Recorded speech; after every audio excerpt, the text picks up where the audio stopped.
to answer your research question.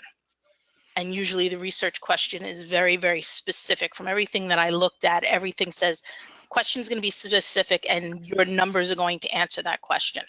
Whereas in qualitative, you're going to be, it's going to be different. And then I did give you a chart at the bottom that compares qualitative and quantitative research methods. So again, I'm visual, so I needed that visualization. And I also found a cute little video. I mean, it's one of those drawn ones, but it's Albert Einstein talking to Queen Elizabeth, and they're having a conversation about what's the difference between quantitative and qualitative. So if you need that visual stimulation, that's there. Any questions I can try to answer? I just summed up Gibbs in like 2 minutes. My question for everybody is how, well, first of all, I would avoid the quantitative question, so that's just all there is to it. Me too. But provided I had to address it in speaking, which I'm sure I would, how crazy do you think they're going to need us to be? Like, I mean, what you just said, Bernadette, I can go over and I remember from Gibbs, and I'll study it so I'm more fluent in it, and that high level of it makes sense to me.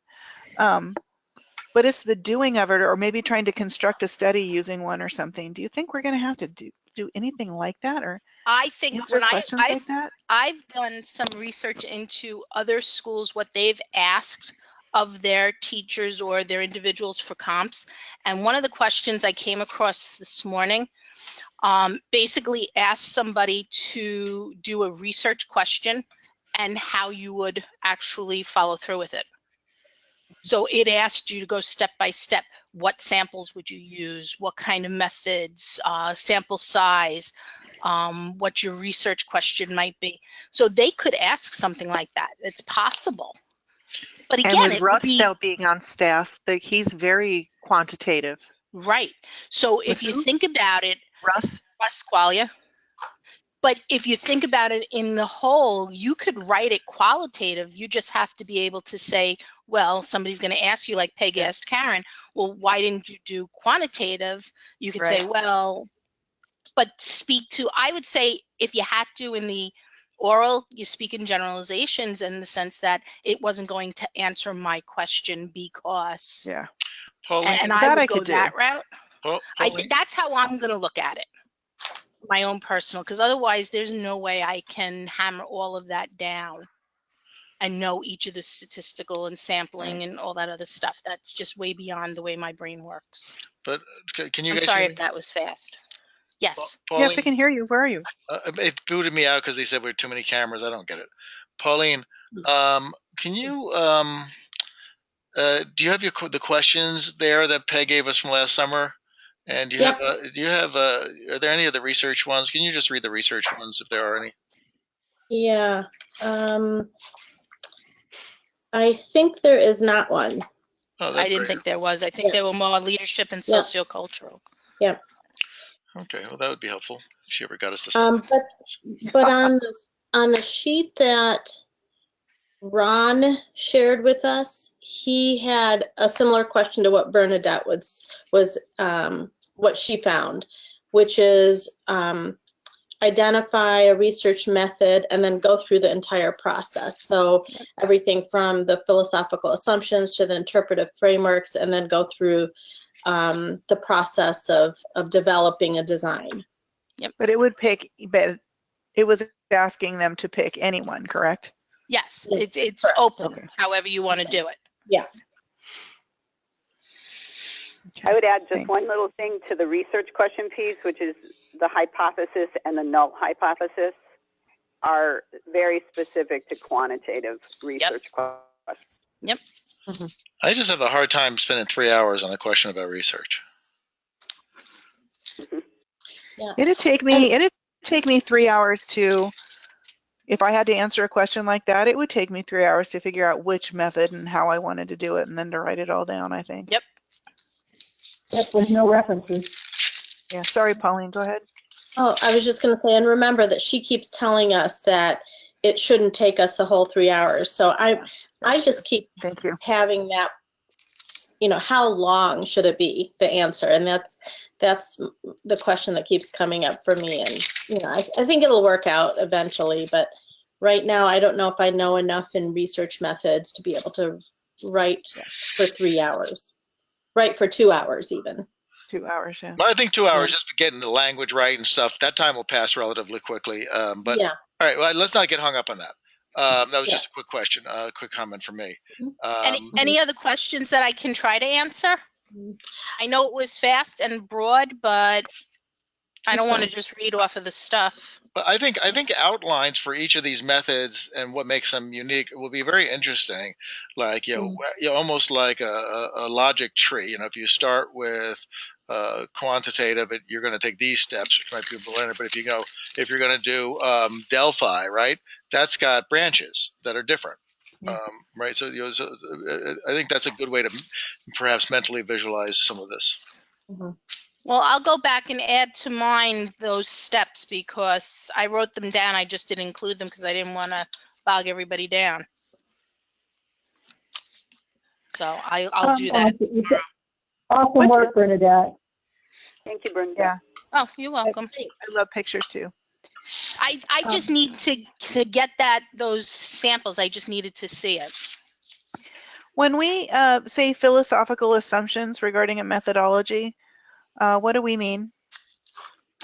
Ontological or epistemological or axiological or methodological, I think.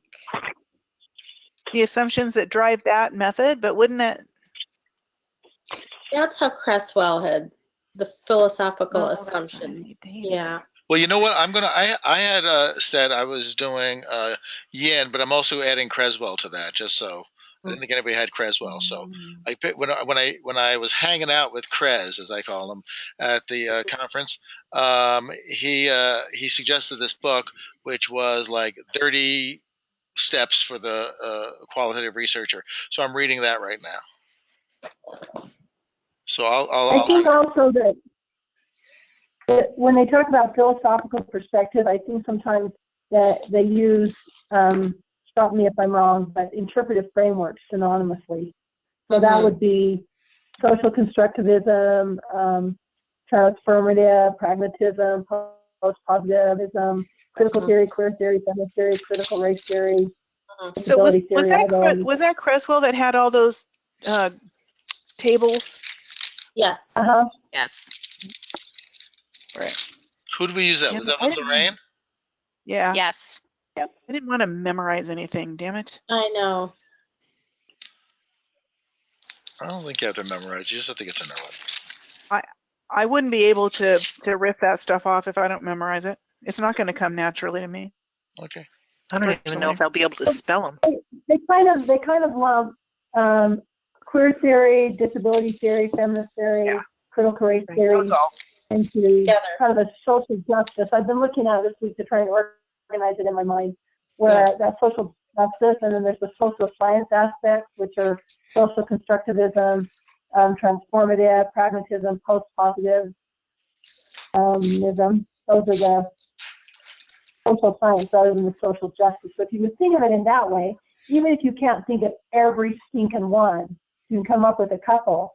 I think, kind of makes sense to me. The science aspect, the justice aspect. You probably can come up with a couple of justice ones, just like thinking, okay, well, race theory, queer theory, disability theory, that would have to do with justice.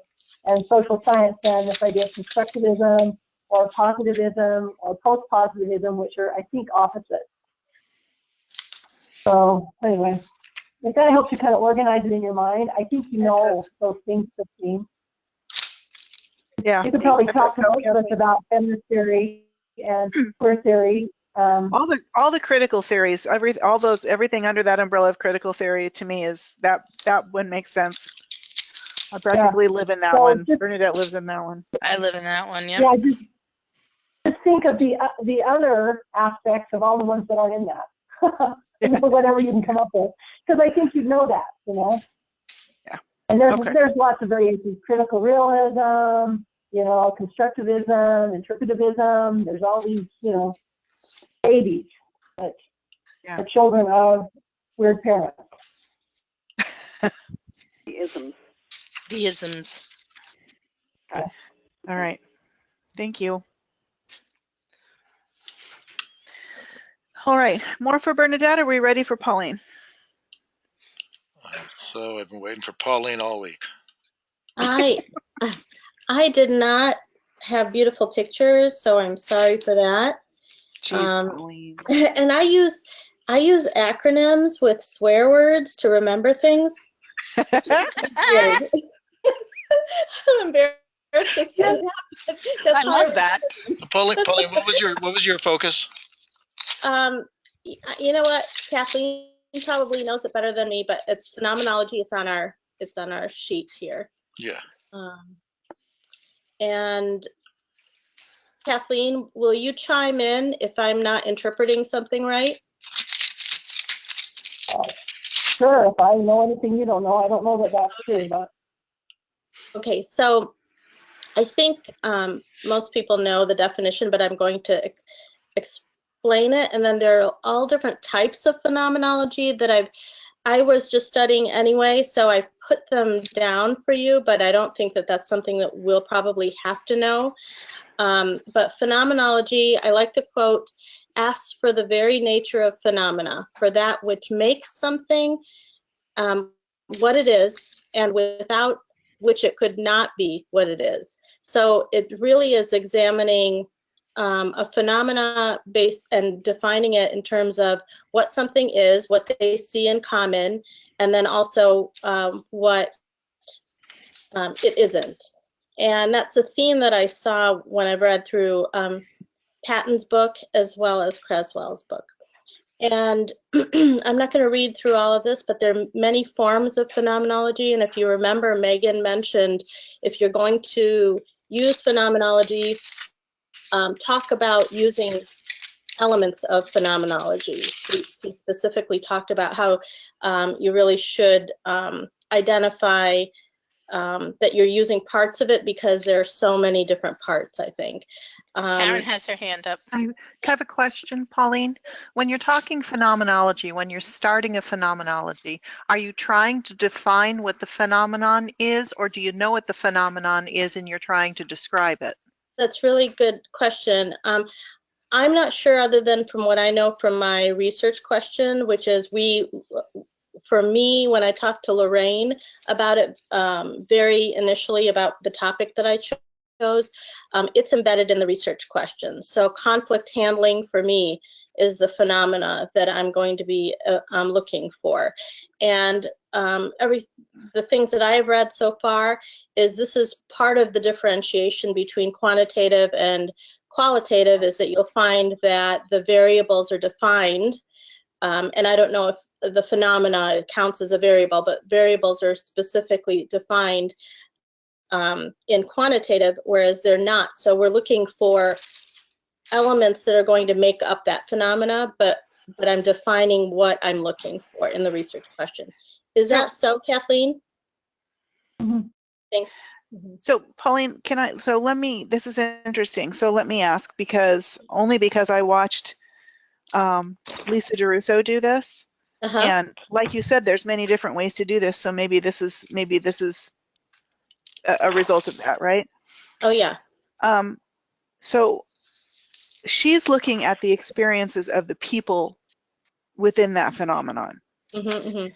So is that just another way? Is that exactly what we just said? That's just another way of doing phenomenology rather than studying the actual thing. So she was looking at how these people dealt with the community of practice. So when she was looking, go ahead.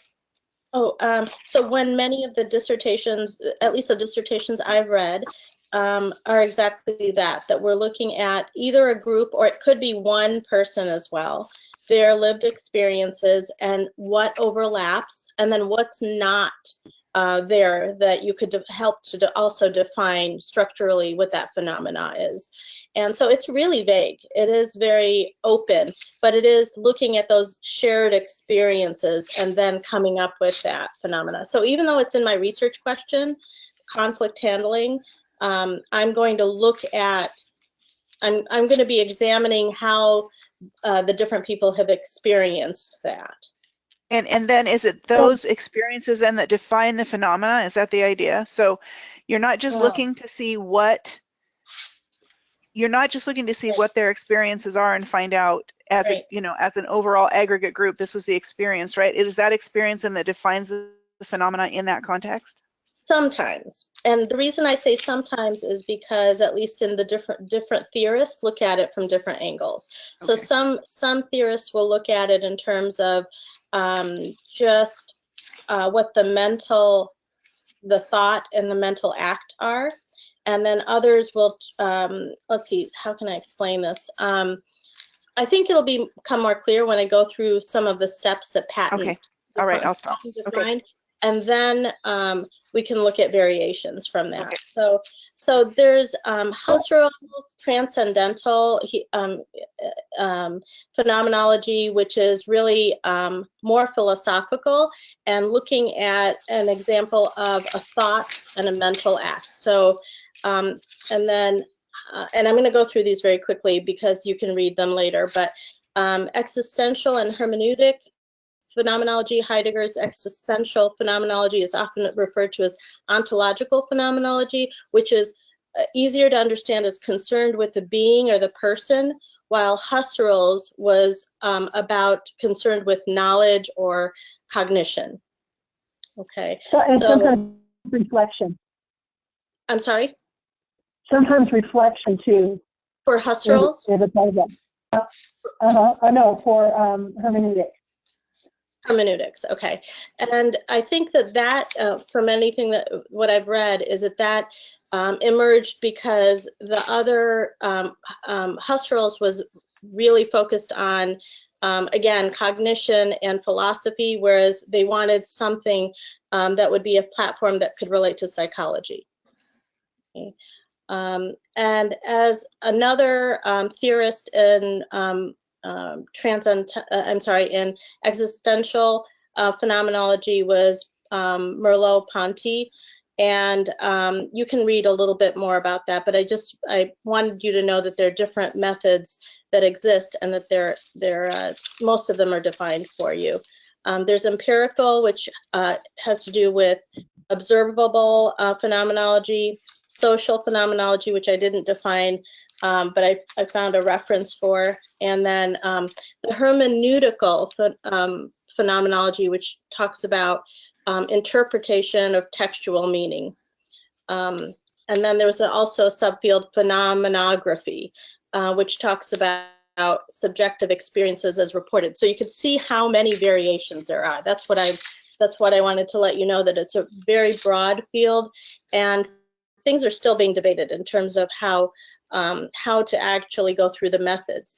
And I liked how Patton, when I read through his steps, he had defined the general methods for phenomenology, and I've listed those for you. And the first step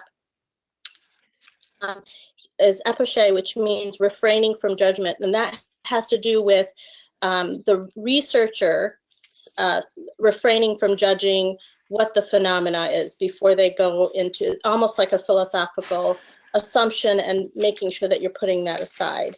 The second part is what's called reduction or bracketing out, which is Husserl's term.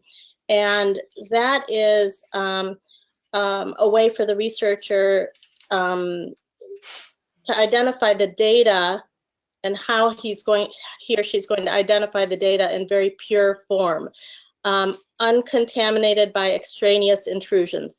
I don't know how that happens. I haven't done it yet, but I know that that's a big part of going through many of the methods in terms of phenomenology. So refraining from judgment, setting aside, and kind of reducing the data. And then 3 and 4 have to do with textural description, which after bracketing, the data is considered to be horizontalized and ordered into meaningful clusters. Overlapping data are removed. Imaginative variation or alternate experiences are examined. So the way that I interpret that is as a researcher, you're thinking about different scenarios that could have happened And the little that I've read about that, that's what the imaginative variation means. And a textural portrayal of each theme is created. Then there's a structural description, the bones of the experience for the whole group of people, and defining a deeper meaning. And the last step is putting those two together, the textural description and the structural description. There are variations of these methods as well, but these are some of the major terms in terms of phenomenology and this process that someone might go into. There's the heuristic inquiry, which also has 5 different steps. And I didn't define all of them, but they overlap with some of what we talk about, but it has a lot more to do with the researcher immersing themselves in a lot of the data, thinking about the data, reflecting on the data, and then coming up with explaining and a synthesis process for the data. Kathleen spoke a lot about Georgi. He developed the descriptive phenomenological method, and they're in that process. They're both what he says are descriptive and interpretive moments, but the researcher remains careful to attend to each different type. So as you're researching and collecting data, you're kind of separating what is a descriptive moment or what is description and what is interpretive, I think, not just by the researcher, but by the participant as well. I'm not sure about that yet. That's a question that I have. And then the last method that I've looked at more carefully is the interpretive phenomenological, I can't say it anymore. Which the research goes back and forth reflecting on his or her own preconceptions about the data, and then attempts to suspend these in order to focus on grasping the experiential world and the research participants' descriptions. And there's a specific method of transcription and coding for that. Kathleen, anything that I missed or misinterpreted here? No, I think that's good. To put it kind of in a big picture, if you look at the first part of what all this work that Pauline's done, if you think about the theorists, they overlap, and some are, they overlap and they scaffold on each other. So if you look at that as a series, that then out of this series, the methodologies develop. And I think you could trace some of that back really clearly, but a lot of it is kind of a compilation. So then if you think about the way that the phenomenological methodology is going to look at the data or the experience, are they just going to describe it? Are they going to interpret it?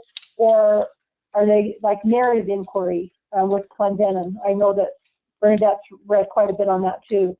Are you going to create a story out of it? Or are you trying to narrate? So if you look at how that's portrayed, that helps you kind of understand the methodology. I am probably going to use it's IPA, interpretive phenomenological analysis. And you can kind of see, because it's kind of a co-created meaning with reflection. I think it's a method that'll serve, you know, the missionary transition really well. So if that helps you remember that, you can kind of run my missionary idea through that methodology. It might help you kind of see the picture or the questions that you'd ask. So it's partly descriptive, partly reflective, and then this interpretive aspect. No questions. No. Thank you. Great. Can't hear you. Any questions? I have a question now that I can speak. Okay. You're going to do phenomenology, but you're using somewhat of a case study approach. Would you say that, Pauline? No, I'm really considering Patton's approach or the interpretive phenomenological method. It's, you know, I'm looking at 6 people, hopefully, and their overlapping experiences. I'm also hoping to send out a survey and collect open-ended responses from hopefully a number of people. and looking for overlapping experiences as well. So I guess my question comes down to the difference between the philosophical and the methodological piece of phenomenology. Like case study for me is methodological. It's not philosophical, right? But phenomenology is different, and I get stuck. Yeah. Well, case study can also be your sample. Right. So how you're grouping your sample. Yeah. But it's the fact that when we talk about phenomenology, we're talking more than just a research method. So I like to separate the theories and from the methods, because I think a lot of the methods emerged from the different theorists. So it is a method. You can choose a method or a combined method to go through, but what you're doing is you're kind of acknowledging that you're interpreting something, or you're going to have a certain framework that you're going to use to analyze the data and reduce the data. The philosophical part, really, I mean, it is deep. I don't know, Kathleen read some of that Husserl's book, and so have I, and you know, going into the deep cognition and separating a thought from a mental act, you know, and I don't know if we'll need to get into that part. It's interesting because it's foundational to understanding how they came up with the methods. But I don't think that the theoretical and philosophical part aren't, I don't think it's going to impact the method that I'm going to use. I mean, it's just derived from that. Does that make sense? It makes they're sense. kind of they're the roots of the tree. Think of them as the roots of the tree. And then these branches have come off, and some nourish one branch. You know, Husserl and Georgie, you know, some of their thoughts coincide, and it creates this one branch that then could have these three methods that it supports. It's not really cut and dried. And I think if you choose a methodology, you can borrow a little bit. You know, if you want to do a little IPA, or you want to be a little bit more descriptive, you just have to trace it back to the branch. So it's a little less defined. It's just kind of a little more open-ended. It's very open-ended, and I think that a lot of the theorists recognize that, they debate that, but you can pick and choose, but I think that the main terms that you should know are that epichet and bracketing out a reduction is a major part, and then the textural and structural descriptions are part of the method that also are typically there. Mm-hmm. All right, thank you. You know, one other thing too, and this maybe will strike a note with Christine, that was interesting to me on the IPA is it doesn't, I'm trying to think if you have this in here, it doesn't test or quantify theories, but it often develops theories. So in a way, it's kind of like what Christine's doing, right? I mean, that can be an outcome of an IPA methodology. Right, well, which is the meaning-making part of it. It's that, you know, there is interpretation that could become new. And that's how I think it relates to maybe even grounded theory, you know, that something's emerging and it may be different. But that goes back to Karen's original question. Do you define the phenomena, or does it emerge? And it could change. Well, that's interesting because when we were in Lorraine's class, this will speak right to what you were saying, Kathleen. When we were in Lorraine's class and I was struggling to come up with a research question, which the one I came up with for Lorraine is not even close to what I'm doing now, but when she talked me through it in order to do the things I needed to do for her, she ended up defining what I had asked at the time as a phenomenological study with grounded theory results. So you can, exactly what you were saying, you can conduct a phenomenological study and then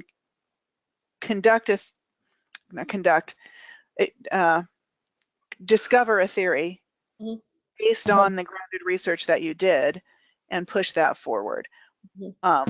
Very different methodology to getting there than an actual grounded theory study. So yeah. if that kind of helps you link the bubbles together, that's what I'm trying to do, is see how they, you know, correspond.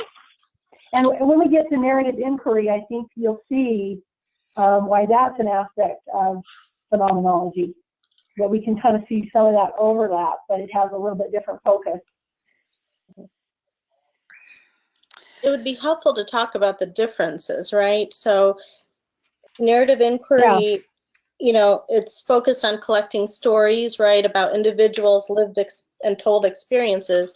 And that's the overlap with phenomenology, is that we're still looking at those stories, but then kind of looking at a pattern of a shared experience. Is that right? Well, and coding on narrative inquiry also is similar, because it's coding for insight, which is also a part of IPA, this idea of interpretation. And I was reading in Clendenin, Bernadette, maybe you know more about this than me, but he talked about starting with yourself. So kind of this autobiographical narrative, inquiry is the place to start. Not that it relates to your subject matter, but to understand your own story, and then you're better able to re-story, use the term re-story, another story. So are you doing narrative inquiry, Bernadette? What? I am. Oh. You are? Never mind. No. Sorry. Go ahead, Bernadette. It also gives you the opportunity with the narrative to look at, again, like your biases, and keeping that in mind when you look at yourself. Then you can move more fluidly through what everybody else is telling you. I was thinking, go ahead. Oh, I was thinking when I was reading about it, I could picture your study. I came across a part that said, often provides a voice for those usually not heard. And I thought, man, that describes what you're trying to do. And then it often explores educational research problems by analyzing the experiences of the individual, the stories of the individual. So I don't know. I think I can think about all the parts of narrative, because I can, in my mind and heart, kind of picture what you're doing and all those pieces. Whether you use it or not, I think it would serve your idea. So I can kind of make a story out of what I think you're doing and how those pieces fit.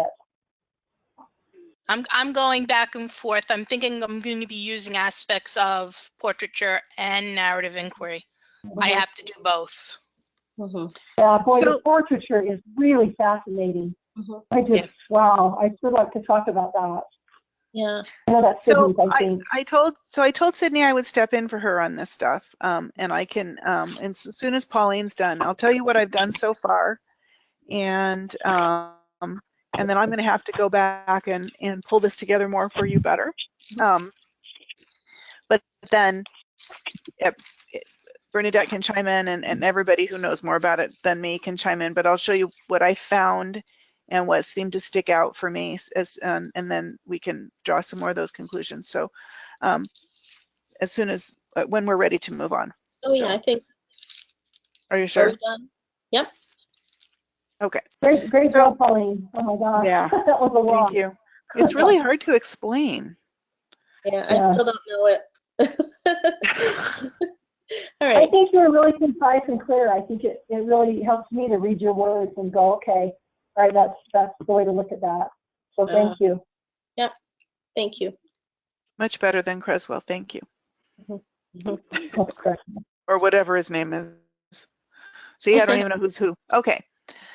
So I actually didn't find a heck of a lot. I mean, I found a ton, but not that was super, super easy to share about Lightfoot in particular and her portraiture. So I will, if I didn't send it to you already, there's a really good kind of overview interview with her, where she just kind of says why she does what she did and what it is. So she talks about portraiture a little bit. She calls it a phenomenological methodology. She says that straight out. She says it is the first social scientific methodology that's explicit in blending art and science, empiricism and aestheticism. And that it's written intentionally for multiple and diverse audiences so that people get, they want to draw people into thinking about these large and provocative questions. That's the whole point. And the other piece of it is that there's an explicit focus on what she calls goodness. As a counterpoint to much of the social scientific work, she says it's focused on pathology. And she doesn't like that because she feels like focusing on pathology often devolves into blaming the victim rather than trying to understand what's worthy and strong in what people do well, and then transporting that, she says, transport that goodness to other settings. So it isn't that she's all Pollyanna about it. It's just that she's saying, instead of focusing on everything that people struggle with, let's focus on what works also, or how people overcome the struggle or whatever it is, and then take that good piece of it and figure out how to put it on the rest of it. I think I'm probably way oversimplifying it. She's super influenced by Dewey, Kathleen. Way influenced by Dewey. Yeah, I was just fascinated. Yeah. She came up with this idea because she had a portrait painted of her, and one person painted a portrait one way and showed one side of her and her history and her background, and another person painted a portrait of her a different way. And she looked at both of those, and that's how she wound up coming to this idea. Look at how this person sees this. And so it's really fascinating when you look at specifically how she came up with this methodology. And she disagreed, right? And she also disagreed with the portrait that was painted. So then she kind of, I thought, went back to this dialogue where between the artist and the researcher, or the researcher and artist and the participant. That was really interesting. So she said that. Things, go ahead. Go ahead, Paul or Kathleen. I was just going to say three things that that I think are a part of it that you didn't mention. One was the physical context. That's important, and I was drawn to that because I thought, I thought that's so important to my idea that there's this contextual situation in which the transition happens. And then she talked about sociocultural context. I read in some of her writing, which again is applicable to what I think drives what I'm doing. And then this idea, which was the dialogue between the artist and herself, listening for the metaphors. And I think that's really a part of interpretive phenomenological analysis. But, you know, that those exist, and that's kind of what creates. So I don't know, for me, I kept saying if I create some kind of poetry at the end and choreography to go along with that, that would be that would maybe be reflective of the results of the study, but that would be more accessible in an artistic way than just reading the outcomes of the study. Yeah, so let me tell you what else I have here, and then I think that'll verify what you're saying, and you can add to it. So so her first foray into portraiture was with a book she wrote called The Good High School, and she said that she realized that her wide previous sociological research training led her to understand that she did not have the approach she needed to code and document what she was seeing, that she felt high school was very theatrical and like she was, you know, watching a play, and she needed a different way to talk about it and to study it. And she was really specifically looking for a way to release her from the protocols and constraints of traditional research strategies. So she was actively trying to break out of that in order to more accurately study what she was looking at. The general process, I will share with you, I have it down here. It's begin research by framing a burning question, and then move from the burning question to a researchable question, then search out relevant literature, then do in-depth interviews over time, observations and participant observations, document analysis, context mapping, create sustainable, authentic encounters, go deeply into any individual story, capture universal themes, in the field, capture context in all possible ways, mapping aesthetic context, sensory dimensions, listening for metaphors, speech and communication patterns. And this is where it rolls over into discourse analysis, which is why I got all sidetracked. So there was that on Lightfoot. So I will move on to narrative when you guys are done talking about Lightfoot, because That is all I know about her at this point. So have at it, because there's way more to her than that. Do you think it would be doable as a way to communicate outcomes, or not? I'm sorry, what do you mean? So obviously as a part of the methodology, but more as a way, well, in addition to that, as a means of expressing and portraying what you observed in your research. I mean, that seems to be kind of a big part of it, that in a way there's kind of a product at the end, not that it's a painting, but there's an artifact, for lack of a better term. I think so. I was just going to add, I think that what was really fascinating to me is that after that artifact is created, whatever it may be, was that she said that the part of the process was to leave it to for the critic to review the portrait and respond. And I thought that was a really interesting, kind of like what Bernadette was saying, is that she saw those paintings of herself and she was able to respond to it. That response was unique, I think, as compared to the other types of methods that are out there, where we just end up with, okay, this is the phenomena we found, but critics can now respond to that. So self-reflection or participant reflection becomes a part of the yeah. I couldn't tell if it was just the participant or anybody, but yeah, I read it as a participant. Well, when I look at Bernadette's idea, and I can see this working for mine maybe too, but when I look at her idea, it would be informative for those that she's interviewed, but it might be really accessible for those that had similar experiences or similar stories that weren't interviewed. They might, and in a way, it kind of applies, you know, missionaries that I don't interview but have had struggles or, you know, difficulty in transition. If they recognize some of these aspects, you know, of a portraiture, it might, in a way, be reflective of their experience. It does seem more descriptive than interpretive method of phenomenology. Is anyone else thinking that? No, I think it's purposefully interpretive.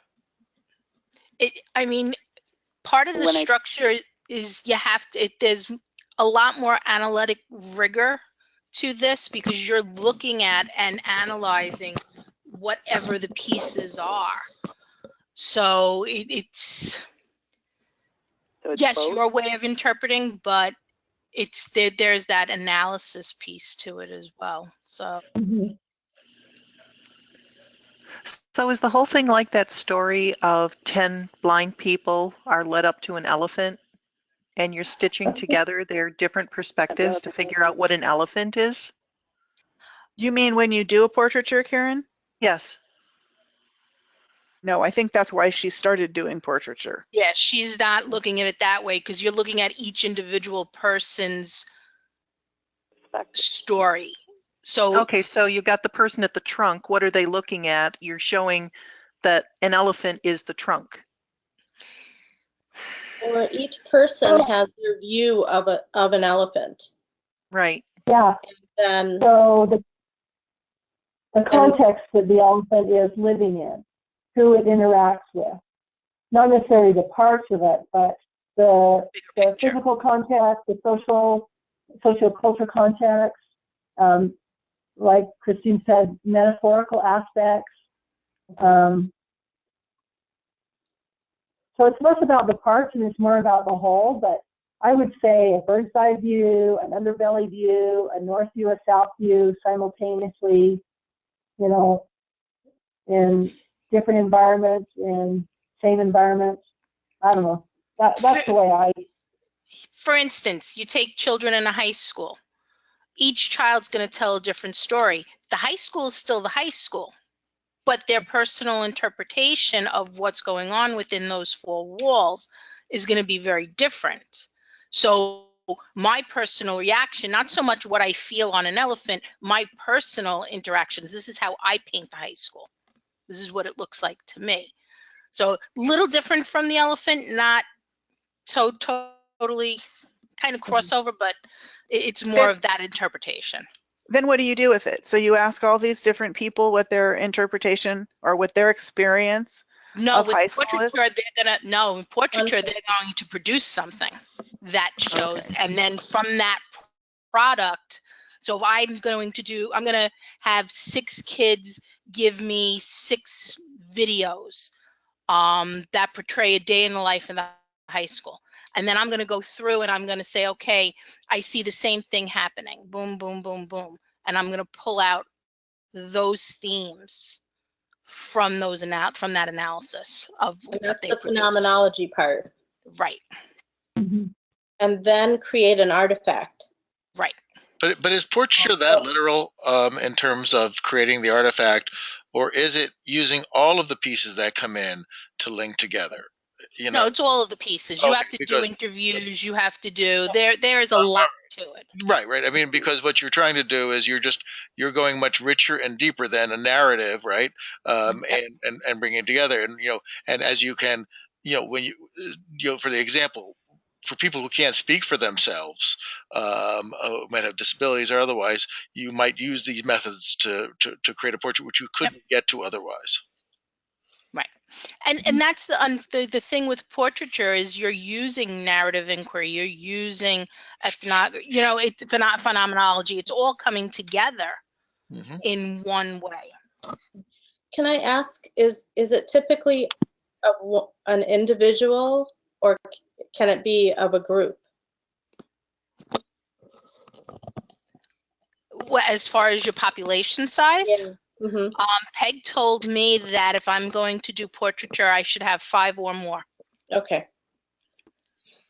So I'll be looking at 5 or more different people and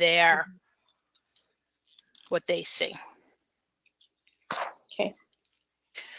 So let me tell you where I'm at with narrative inquiry right now, because that got crazy and went over into discourse analysis, which Karen's going to do. So I'm going to back off of that.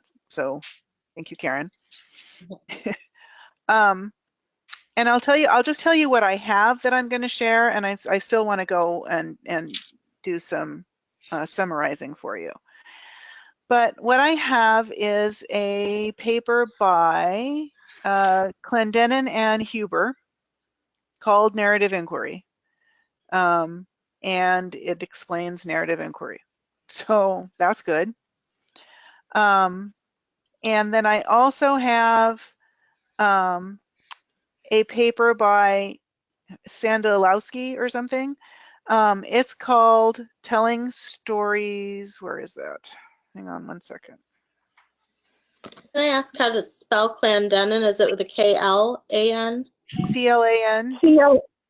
D-I-N. C-L-A-N-D-I-N-I-N. Okay, thank you. Then there's another paper I'm going to put in here called Telling Stories, Narrative Approaches in Qualitative Research, and she's talking about using this in nursing, and it gets pretty, it's pretty dense, but it's only 6 pages long, but it is full of stuff, and it goes into talking about narrative overall and the philosophy in just narrative, period, and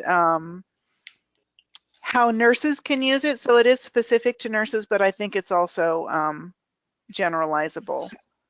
And what else do I have for you and us? Then there's another one I'm going to put in here, and I don't know if it's going to help us or not, but it is a paper that basically, I think they used, what did they do here? Students recognize, blah, blah, blah. Yeah, maybe that one isn't going to help us very much. I don't know. I may not send that one to you. I don't know if that's going to help.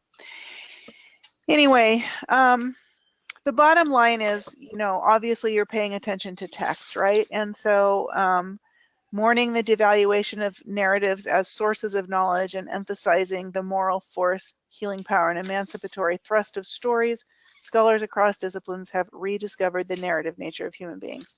And so the idea that we make meaning through narration and that we communicate through narration and that we make stories out of everything, the idea being that if we actually live and define our reality by story, then certainly we should probably think about studying people through their stories and telling their experiences, or combining their experiences in story. And that's also the best way to explain it, to report on it. So I'm absolutely, I know for a fact there are methodologies and ways to go about it because I have it in that paper. I just haven't had a chance to go through it and summarize it for you. So I will do that. But I'm sure there are people on right now who can speak to it much better than I can. Sydney was really worried that people weren't,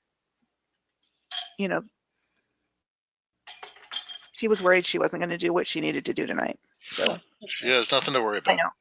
I know. We all know that, but we all would do the same thing. So, of course. So I pulled this stuff together so she doesn't feel like she has to pull it together, and it's good for me anyway, and I will share it all with you. But in terms of the discussion tonight, I think people know more about it than I do. But I like the connection between the things we talked about, really, between, everything, from phenomenology to narrative inquiry to portraiture, and then also the framing of how all that is different than the quantitative stuff. So this has been a good start for me. Christine, I tried to do the same thing that you did. I tried to be able to talk a little bit about portraiture and narrative inquiry because I was trying to cover for her depending on what she was able to do. So I don't mind reviewing what you put in there and see if there's anything I can add to it. I'm sure you'll be more exhausted than I was, but. Well, you know what I'll do, Pauline? Let me pull it all together and I'll send, Pauline, you would be Kathleen. And, thank you, that's a compliment. It's the "een" on the end. And I'll send it to you. And is it all right, you guys, if we take a couple days to get stuff in there, or you need it before? That's good. So how about if I do that, Kathleen? I'll pull some stuff together. I'll send it to you. You can look at it, add to it. Bernadette, when you see it. Absolutely. Yeah, and then the three of us can get it covered pretty well. Does that sound good? Yeah. Happy to do that.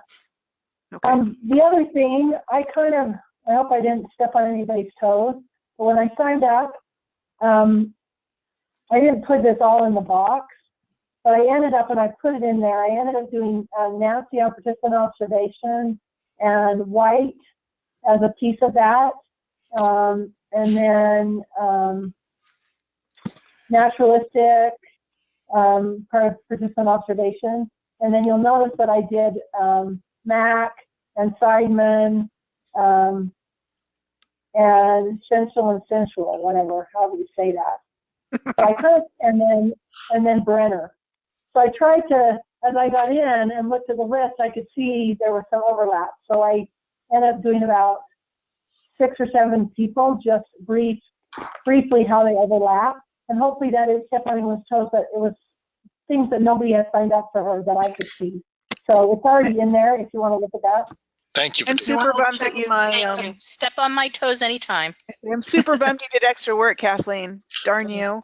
So it's all. Yeah, check up my notes in the sociocultural document because I put some information in there on White, and I also did a summary of Coates because I know nobody had covered them. So I didn't want to do an analysis of Coates, but I did do a summary of the book just to jog memory. Yeah. So for me, it was just kind of collecting some balloons together, because when I was going into participant observation, really that's kind of what White did, even though we looked at that as case study, was participant observation. And then they referred to another book, Piecework. It was this working machine shop, this guy Roy, working machine shop. So just trying to kind of connect some things there. And then as I got in, obviously Mac and Seidman, and then Shenshul and Shenshul and Brennan were kind of related. Ethnographic interviews, interviewing for educational research, and then phenomenological interviewing. So they were all kind of related. So I just thought, well, let me just kind of connect these. So I did. Thank you. Okay, so next week, Bernadette and Karen, right? Mm-hmm. Okay. And me. What? I think it's me, right? Yeah, I'm into. I have 2 slots that I was on for the 18th. So I would do grounded theory in one and critical theory in the other. So I just needed to. So Karen and Bernadette, we switched, right? Okay. So I'll bore you with 2 slots next week, and then Anita has mixed methods. So that'll be a big week. I'm down for participant observation and interview. Yeah, but you'll go on the 18th then, right? Okay, all right. Does that make sense? Okay. Yeah, I didn't know you were switching with me. Sorry. It doesn't matter. I don't know, you guys. I switch with Bernadette, but I can switch. That's no problem. Either way, we're gonna have 4, right? Okay. I don't care. I just have to go on the 11th. Okay. No problem. I can go on either day, and I can go on both days. So I'll. Okay. Okay. Thanks. Thanks, you guys. I appreciate it. I'm going to be in Vegas at a convention, except it's 115 degrees, and yeah, and I better get to gamble. That's all I have to say. No, the timing is not very good. So. It's your Bluetooth and your hot pants, and you'll be fine. You know, the last time I was there, I noticed that too. No matter who you are or how you're shaped, if you're wearing that, you're good. That's funny. I would look good in that. You would look good in that. That is only 5 hours away from me. I know. Just jump in the car. It's only 6 hours away from my family. It's really sad. So I got family. I could go to family in Utah because I figure I have family there now, and then I could go to family in San Diego, and I can't go to either. So I'm going to pretend like I'm not that close. Are we all set? I believe so. All right, I'll have to. I'm only asking because it takes me a while to download the video, and I'll try to post it onto a YouTube. That might be easier for everybody. Okay. All right. Awesome. Thank you. Thanks, everybody. Sydney, if you're listening to this, we love you. Yes. Love you, Sydney. Oh, Love you, Sydney. I got you. Bye, guys. Bye. Bye. Bye. Good night.